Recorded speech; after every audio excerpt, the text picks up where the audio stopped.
I want to talk about A players for a second.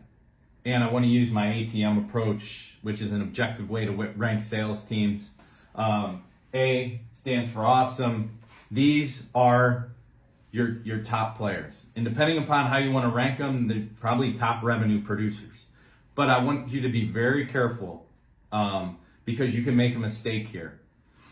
And when I'm doing this, I like to use different categories, anywhere from usually 3 to 5 categories to objectively rank the team. And depending upon the company, culture can be a very important thing here. Because if they're not a culture fit, it can be a nightmare for you as a manager later on down the line, or it could be for you right now. And here's the example I want to use. I grew up playing sports. The best teams that I was on, the best players were the best culture fits, hardest workers, all that, right? They fit the culture. The worst teams I was on, the best players, usually the worst culture fits, right? Had God-given ability, just were lazy, and then everybody kind of follows their lead.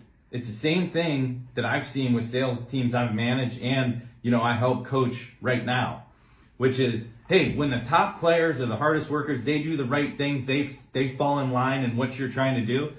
As a sales manager, it makes your life a lot easier.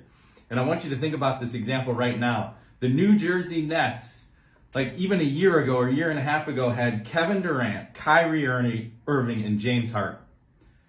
You'd look at that on paper and think, how is this team not going to go undefeated and win the championship? In 4 years, I think they won a total of 7 playoff games, which is one series, and never went any further. And when you look at it, when you listen to Kyrie and you listen to people, they're all now off the team.